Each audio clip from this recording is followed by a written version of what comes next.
Good morning बच्चों। आज मैं आप सभी को पोस्ट ऑफिस के बारे में समझाने जा रही हूँ। पोस्ट ऑफिस एक सरकारी संस्था है जिसमें हम अपने रुपयों को जमा करते हैं। पोस्ट ऑफिस में खाता खोलने के लिए कोई भी व्यक्ति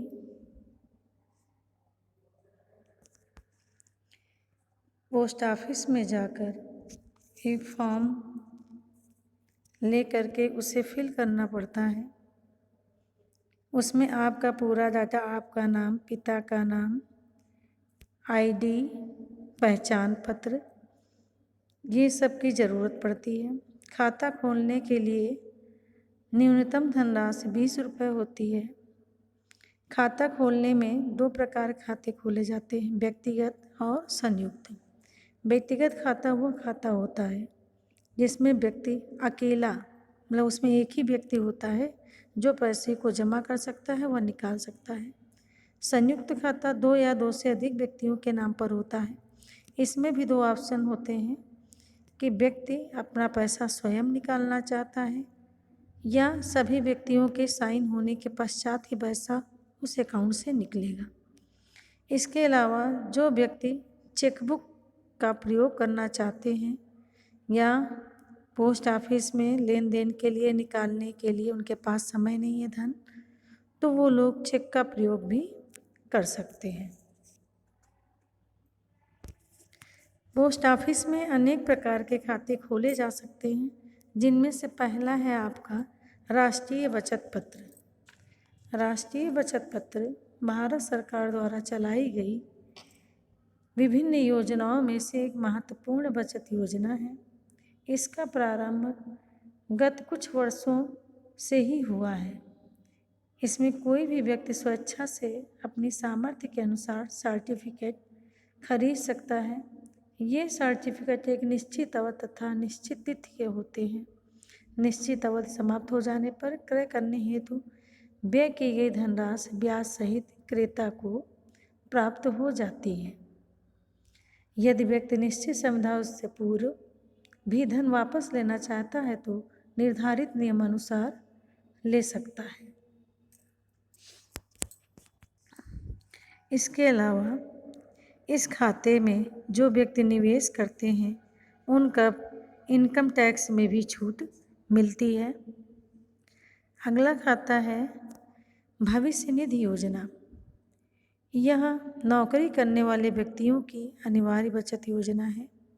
इस योजना के अंतर्गत वेतन में से प्रतिमाह एक निश्चित धनराशि भविष्य निधि में जमा की जाती है।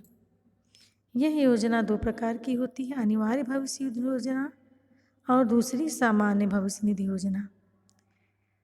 अनिवार्य भविष्य निधि योजना गैर सरकारी, अर्ध सरकारी, विद्यालय, कारखानों, कंपनी आदि कर्मचारियों पर लागू होती है।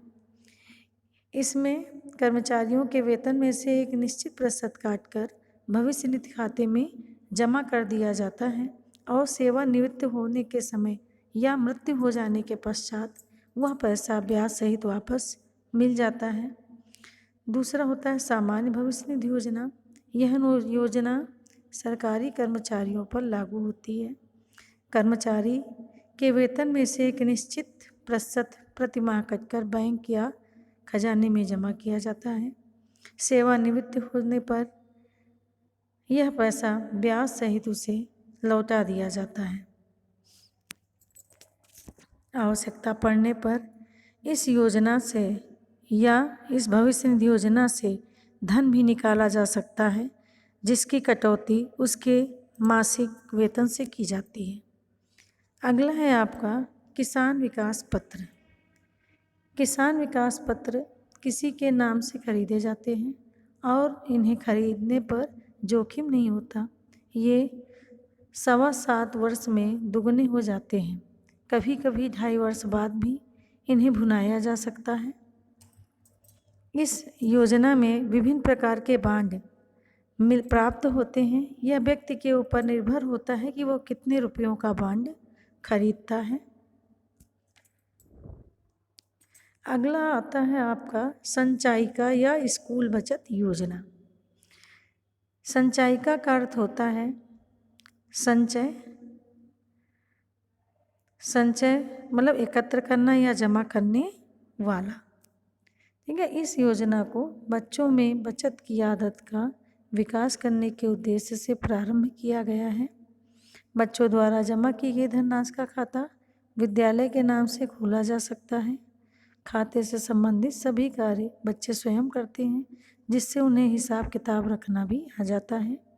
इस योजना में बैंक की तरह ही ब्याज दिया जाता है, जिसे प्रोत्साहक मूलक ब्याज कहते हैं। इससे जमा धनराशि में वृद्धि होती रहती है। इस योजना को अपनाने से बच्चों का जेब खर्च सुरक्षित रहता है।